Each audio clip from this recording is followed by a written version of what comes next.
Hello and welcome to my channel. Well, as soon as I started filming, the sirens went off. Alright, per request, there was a request to show how to field strip an AKM or AK-47. And so that's what I'm going to do right now on this. Yeah, I'll just go through the procedures and tell you, how it is compared to like an M16. At the last, I'll compare it, but I'll just show you how to do this. And there's not a lot of tricky parts to it. It's pretty easy. You can do it, with no tools. I'm gonna do it with these hands right here. These hands are a little bit dirty because I've been playing around with firearms.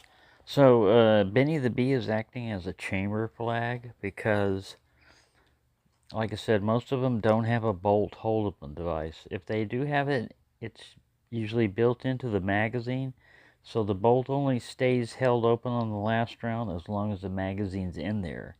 And then when the magazine is removed, the bolt slams forward. So it's kind of useless that way, in my opinion. But anyways, what you do is, if you want to field strip your AK or whatever, the first thing you want to do is you want to make sure the gun is empty. So again, you want to have it pointing in a safe direction. What I mean by a safe direction is not at yourself or necessarily your buddies, but front towards enemy, so you point it in a safe direction, something that would absorb that round if it went off. And that doesn't mean, like a toilet paper roll. You're dealing with an AKM 7.62 by 39 millimeter. Has a little oomph with it. So what we do is we remove the magazine that was in there. That doesn't mean that the weapon's empty. And then we check the chamber. I've already checked it, but Benny is trying to prove this to us, because it's a pretty strong spring in here. But what you want to do is not only pull it, but pull it all the way back and look into the chamber and make sure you don't see a round sticking in there. You don't necessarily have to look for light or anything to the barrel, because we're not going to be firing this. We're going to be disassembling it, and then you let it go forward. Alright, so we know that it's unloaded. You take it off of safe. You would have had to taken it off safe to, check the chamber like that. Alright, so this is what's known as the dust cover. On this particular gun, so you see that number right there? That's on the receiver. All guns in America that are imported after 1968, Gun Control Act of 1968, require a serial number stamped on the receiver. You may have that serial number stamped elsewhere. One of the elsewheres is on this dust cover. 6002. Alright, it's a dust cover. See this? See that right there? You can just push that with your thumb. I'm going to let this hold down here. You just push this forward with your thumb.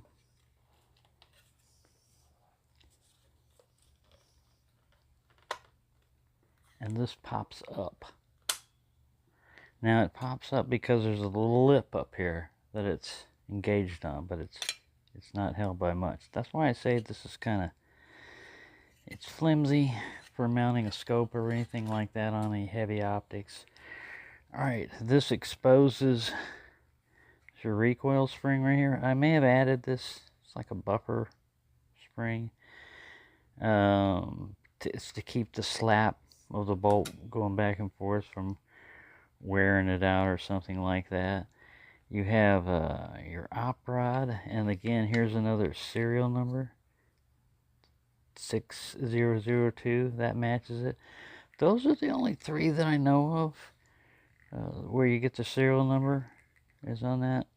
Anyways, that same one that you did the dust cover on, I'm not doing this super fast because I'm old and we're not under fire.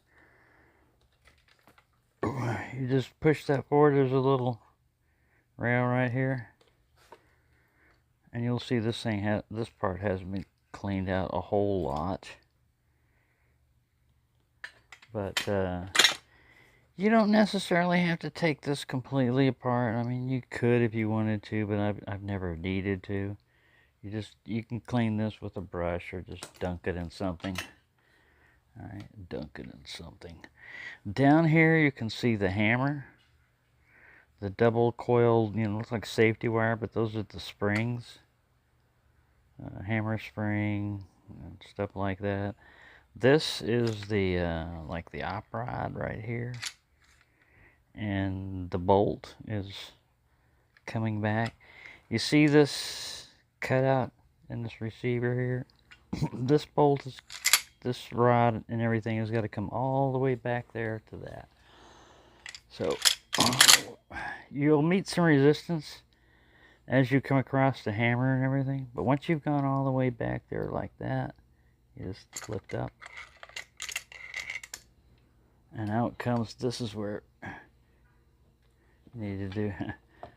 You usually can use some cleaning, because every time the gun fires, it's tapping off some of that gas just through a little hole and pushing on this piston. This piston pushes back. This is your op rod. Pushes back on this. This is cammed and everything, but here's your firing pin and your bolt. And again, you can see the serial number there. And then this is your extractor. This is your firing pin. One of these extractor ones called the ejector. I don't remember.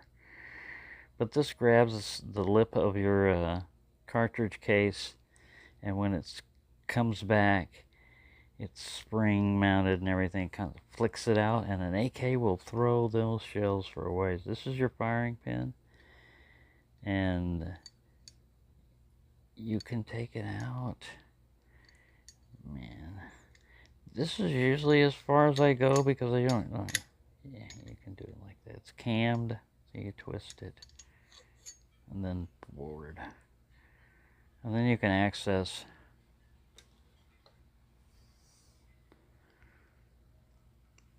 your breech face here. Will build up with copper a little bit sometimes. This, where is it? Trying to figure this out. It's like this. Anyways, these are your lugs, your operating lugs. And this guy's just floating around in here. He feels like he wants to come out, but he's under spring tension if you go that way, but this way it's just like loose. That's your firing pin. Alright. So, you would clean it up, you would oil, and put a little grease or something up here if you want to on the rails. This rides along with the hammer and everything. Now, putting it back, you just got to remember how it works. I think it's pretty much idiot proof, but you see this lug right here? It should be idiot proof, but I've lost a lot of intelligence over the years, if I ever was that smart. So we're about to find out if just any idiot can put this back together properly. Do I qualify? All right, that seems to be the way it works. Look at that, see? It just kind of goes like, I think it works that way. If it doesn't, we'll find out. I won't find out by firing it. If you can assemble an AK-47 improperly, we're about to find out. Okay, assembly should be the opposite of disassembly. So you see these two holes down here? You want to go for the top hole. The bottom one is a wrong hole, wrong hole. All right. Now, I'll be a little careful up here. I know we don't have a lot of light and everything, but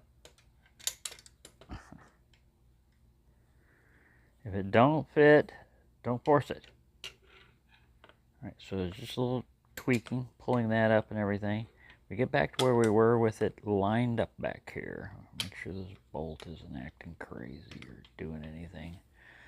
Let me get up here where we have a little more illumination, a little bit more. We see what the heck's going on here. Alright. We haven't messed with that other spring or anything yet, you know, because we're trying to get this straight. See how it's cockeyed. I want you cockeyed. There we go. See, it's all lined up properly. You are lined up properly, are you not? Yes, I am. How do we know if you're lined up properly or not? Well, we have to check. No, you're not lined up properly. You were lying to me, weren't you? Scumbag. Now get in there and act right.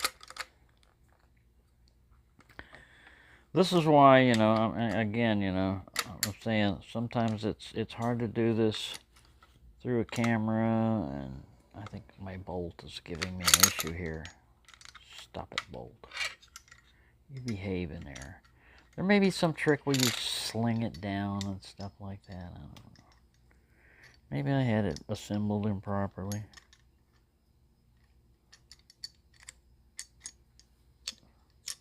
Sorry, I'm just fiddling. I'm holding it like this here. Sit down like that. Alright, we've got a lug here and a lug here. Which lug would you be if you were a lug? I'd be this lug down here if I were a lug. Just lugging along. Does that look right? No, it's this lug right here, you bonehead. See that? Oh, look. I see another serial number. Look at that. 6002. So there is another serial number. See, this was fortunate. That is right here on the bolt. Not just the op rod, but the bolt. All right, this bolt feels like it's in a proper position. Should we have it in the back? It doesn't matter really. Yes, it does. It does matter. Hold it like that. Hold it like that, Horatio. All right, if you insist. I insist. All right, top hole. Hold it properly. Get in there. Get ready. Get your finger out of the way. Let go of that bolt. Drop it in there. You better do it right this time, or it's 1,000 laps for you. All right. So I kind of like mashed down like that with this, and then pushed it forward. I think that was successful. Then we take this guy. Stop it. Get in there. And now he has a little hole he's in the bolt carrier group, or whatever we want to call it. And this is fairly easy. You know, not a lot of this is under super hard tension or anything. Again, we want to make sure that we are engaging both of these rails underneath this. So we're going to have to go forward under spring tension a little bit here to do it in reverse. Like that. There. And that's in there pretty good, but it's captive now. You know, so it's got pretty good amount of tension, but it's captive. Now this, you would think, all right, you're all finished. This would be the easiest part. Man, you don't know how many times I have screwed this up here and not gotten this on properly. So if I mess up this time, do not be surprised. But getting it guided up there properly and put up properly, it should be a no-brainer, simple, easy last step. And you want to have it on because first it keeps dust out of the hammer and all this other stuff. And then if you got a beard or long hair, this thing cycles back and forth, which could be quite painful if your face or part of your body got caught in there. All right, you're going to go back on. Come on, make me look good. How can we make you look good when you're that bad? Oh, come on, come on. I told you I struggle with this. struggle with reading too, don't you? I'm not reading anything. This is not, I don't struggle. I struggle with reading only because of my glasses. See, it should go on easily, I tell you. Well, first make sure it cycles. Yeah, it's working, see? It works. Alright, so this should go up here in the corner. Just slap on. No. I'll slap you. You see, I don't edit this stuff to make myself look good or make myself look super cool or anything like that. I already know that if ever I'm going to take this thing apart, I gotta practice. I gotta practice this last piece here. It's pretty easy to do, and there's probably some real easy trick, you know. You must say Kalashnikov 3 times while spinning in circle and balancing a vodka bottle on your head. No, that doesn't sound that easy. Come on, man. There's gotta be an easier way than this. If I had the pause button, you know, I've been frustrated, and I've just reached a point where I'm just saying, oh man, come on. So you can't, there's nothing wrong back here. There's nothing wrong with the gun. It's just this piece of sheet metal right here has got to go right up there. You see that? Right above that. That's where that needs to go. This round piece here. See, it kind of looks like it's bent and everything, but no, that's the way it was made. It was made to be bent like that. I didn't bend it. All right, we'll go up here. Once it goes in there, man, it's just so easy. It just slaps together like, why you have problems with that, comrade? You're stupid. We will put you in front lines. We will not give you AK. You do not know how to operate. I know how to operate it. I just don't know how to go at you. See, I'm already talking to myself on this. Believe me, this is not the first time that I've done this and had an issue. It should be easy. Maybe you just take it from the back and you just push forward. Instead of guiding in front like idiots, maybe you'll just take it from back. Back like this and push forward. Bang on it. Don't, you're going to hurt it. No, you're going to hurt yourself. You're going to hurt yourself. Don't hurt yourself. Stupid person. Stop that. Stop calling me names. This is a great struggle you have here. Do you have a problem? Open bag of chips, maybe? I'm going to have a problem, all right.